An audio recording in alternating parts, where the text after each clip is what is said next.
covered this government for a long time. Do you have confidence that they could implement something like that didn't mismanage the funds or didn't?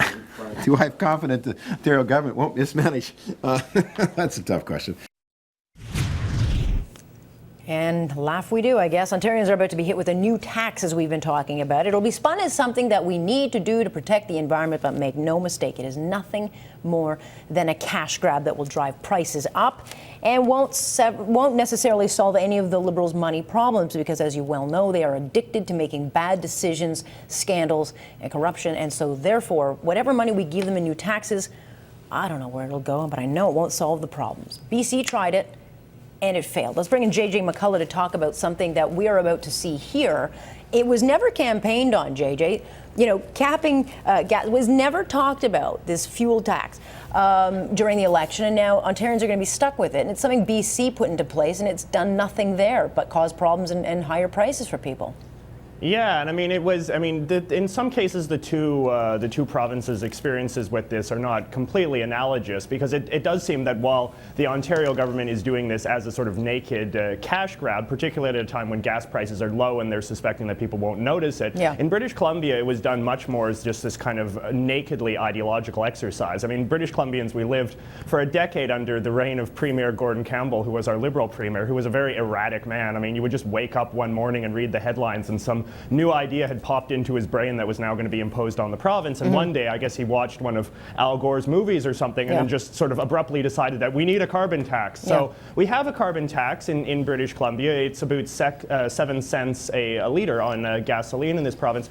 But it really hasn't done anything of measurable note. I mean, the goal was that we were supposed to reduce our carbon emissions by 33% by 2020. We've reduced them about 4% since then, so since it was implemented in 2008. So I mean, you have to believe that we're either going to make a dramatic reduction of about 29% in 5 years, or it's just not going to happen. But I mean, at the end of the day, if there's one thing that's even more preposterous than the idea that Canada single-handedly is going to fight global warming, it's the idea that British Columbia is going to single-handedly fight global warming. It's global warming, it's not BC warming, it's not Canada warming. So it is just this kind of ideological exercise in British Columbia that the government has imposed, simply so that they can feel proud for ideological reasons that they're doing their part to fight this demonic specter that's so fashionable in sort of the ruling class, and particularly in the Liberal ruling class. Yeah, but it had the reverse effect in BC. It was supposed to, get less drivers on the road, and more drivers are on the road. So in effect, they're actually doing more damage. It is being spun here, though, as you know, that we're going to penalize polluters. But we know that those polluters will just shift the costs onto the consumers. So when you go up, when this thing comes in, you'll say, okay, 7, 10, it won't be 7 cents here. It'll probably be a dime. And you may not, feel it now because the gas prices are so low. I mean, far be it to allow anybody to enjoy actual low gas prices after 7 years being gouged at the pump. Once those prices go up, you're still stuck with an extra dime. Then the feds are talking about cap and trade. I mean, the consumers are going to be hit on all sorts of levels by these new taxes. And things like milk, your food, your produce, all of these costs are once again dumped onto the everyday person. Yes, I mean, and that's what's quite striking about the Ontario, if Ontario does go down this path, is that it's really sort of sabotaging any of the potential stimulus effects that low gas prices could have. Low gas prices could stimulate economic growth in all sorts of ways, just because if it's cheaper to drive, well, then that's more money freed up to spend on other realms of the economy. So essentially, the Liberal government would cancel that out altogether. I mean, in British Columbia, because we don't have the sort of heavy industry as Ontario does, the example is quite a bit different as well. Although what we did see in the British Columbia example was it was quite a regressive move, in the sense that it really sort of shifted the tax burden disproportionately to individual consumers. Particularly, and this might be the case in Ontario as well, is that it very much represented a burden that was unduly borne by rural members of the province, by rural residents. Because, if you live in a big city, well, you don't drive your car nearly as much. So the idea of a hike in gas prices, doesn't affect people like me, who, for instance, don't have a car, who just ride the bus all the time.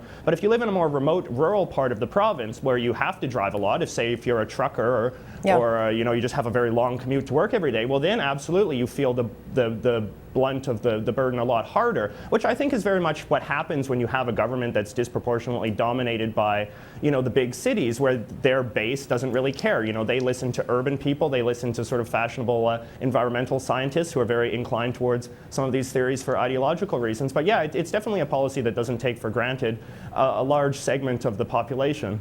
We already have the aviation tax that they also slipped into their platform, and that got voted in. So Ontarians are being hit with this aviation fuel tax, which is going to really hit those who depend on travel to do their business. So you've got that. Then you would have this increased price. That will also go on airline fees. So it's a big hit whether people realize it or not. And we know how desperate the Liberals are to pay down their debt. The problem is, and like the gentleman illustrated at the top of this segment, they get this money. This is a government that has proven over and over and over again it does not know how to manage itself. So yeah, they may pay off a few bills here, but they'll rack it up in some other scam. Yeah, because they have no commitment to reducing spending as part of their strategy. I mean, this was something that that Premier Wynne said quite explicitly on the campaign trail. That she could see a bigger provincial government. She could see hiring more civil servants. They doubled the public sector. Are they going to triple it? Yeah, well, I mean, this is the thing, right? Like they're just not, they don't have this sort of multiple pronged approach. Yeah. So you can say maybe if you raise revenue as a short-term solution, if it's coupled with cuts to government spending, then maybe that's a viable economic strategy. But absolutely, if you're just raising taxes at the same time you're raising spending, well, then there's really no way you're ever going to get off this path, because then eventually, well, I mean, this is what's happened in British Columbia as well, is that you basically have to keep raising the gas tax to keep up with the increased government spending. And in British Columbia, I mean, we have it's been, I suppose, as good as you could ask for, because the carbon tax was brought in at the same time that there was other taxes being cut, largely taxes for the sorts of people that give money to the Liberal Party in order to shift the sort of the tax burden to people that perhaps don't vote for the Liberal Party. But in Ontario, you're not even getting that, right? In Ontario, you're not even getting any pretense that this is going to be a carbon neutral, or not a carbon neutral, a revenue neutral tax. It's just a very naked tax grab that at best sort of has a veneer of ideology to justify it, whereas in British Columbia, it was very much the opposite way, where you just had the ideology and not necessarily any economic rationale. Well, we know that this government for 7 years said that it would not, implement this tax. I have a feeling we may be able to come up with some kind of video of Ms. Wynne saying that she won't raise this tax. Maybe we can find that, and then we'll ask her about it. All right, we'll leave it there. Hey, I would be remiss if I did not ask you. I wanted to get your feedback quickly. What did you think of the Charlie Hebdo cover? Oh, I thought it was remarkable. I thought it was quite inspiring, actually, that they're not backing down at all. They made a wonderful cover that I think was very thought-provoking. And your interpretation? What was your interpretation? Well, I mean, I think that it shows that they're not doubling down. It shows that they can be conciliatory and not compromise their commitment to free speech and not be intimidated by Muslims, while at the same time showing that, that their beef is not with Muslims in general, but with a small band of extremists. I also, if I can say one thing quickly, I like how they've called the media's bluff. I mean, by doing another cover story, they're basically calling the media saying, are you going to publish it? They're still not.